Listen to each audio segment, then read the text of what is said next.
D'où est-ce que ça vient? Alors le service public, même si l'idée est antérieure certainement à la fin de la Deuxième Guerre mondiale, c'est peut-être concrétisé à ce moment-là, en tout cas sur les structures. Et ce qui était intéressant, mais il faut se rappeler, enfin je veux dire l'histoire quand même, c'est pas rien, ça permet de comprendre les choses et peut-être d'anticiper des fois. On est sorti traumatisé du deuxième conflit mondial parce qu'on a vu des choses absolument effroyables, justement toujours dans des relents d'efficacité. Bon, enfin, on va passer sur le sujet. Et donc, on a voulu absolument préserver, garantir à un maximum de gens des droits et des besoins fondamentaux. Moi, ça me semble essentiel. Je ne vois pas comment on peut concevoir une république ou une démocratie autrement que comme ça. Garantir des droits et besoins fondamentaux à toute la population. Donc, il y a eu l'énergie qui était service public, il y a eu les transports qui étaient service public, il y a eu l'école qui était service public, bon, ça remontait avant, peut-être certainement, la santé, enfin, c'est des pôles qui sont nécessaires pour un certain confort pour toute la population, sachant qu'il y a une partie de la population qui n'a pas forcément les moyens d'accéder autrement que par le service public. Qu'est-ce qui se passe aujourd'hui? On a vu aujourd'hui, ça commence à dater, mais on a vu une attaque frontale sur les services publics. Ça a commencé par l'énergie, les télécoms, la poste. Alors, je veux dire, on nous a dit la mise en concurrence va permettre à ce que les prix soient moins importants. Qu'est-ce qu'on a vu avec l'électricité et le gaz? C'est le contraire qui s'est passé. Il y a eu une augmentation absolument fabuleuse.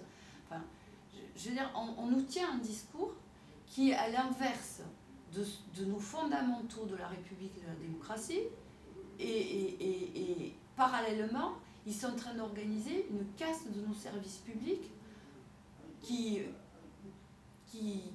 dont l'objectif est d'amener petit à petit des services vers le privé.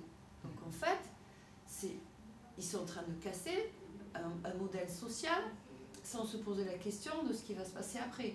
D'autant que ce modèle social-là actuellement, on vit une crise à la fois économique mais forcément sociale, qui fait que la population va avoir de plus en plus besoin de ces services publics.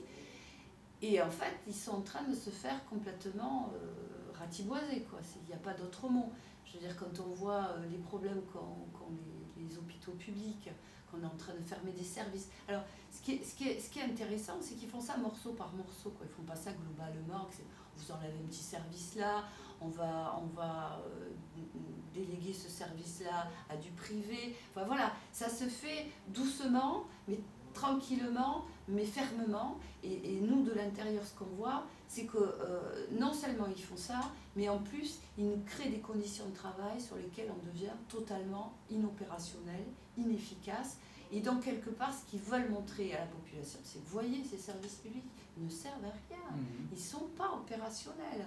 Donc, vous allez voir, nous, on va privatiser, vous allez avoir des services privés, ce sera beaucoup plus rentable et efficace. Sauf que ce que je voudrais dire, c'est qu'on a déjà fait l'expérience du privé. C'est-à-dire que le privé, sa seul objectif, ça va être la rentabilité, l'efficacité et surtout le bénéfice financier, et qu'ils n'auront strictement rien à faire de l'idée qu'on peut avoir, nous, en tant que personnes agents des services publics, de notre mission de service public, qui est de rendre un service auprès du public. Alors c'est vrai que aujourd'hui, je suis persuadée qu'il y a beaucoup de gens qui pensent que le service public n'est plus efficace ou n'est plus ce qu'il devrait être. Mais j'en suis consciente et je le rappelle, c'est volontaire, c'est fait exprès, on nous rend inopérationnels pour pouvoir nous descendre.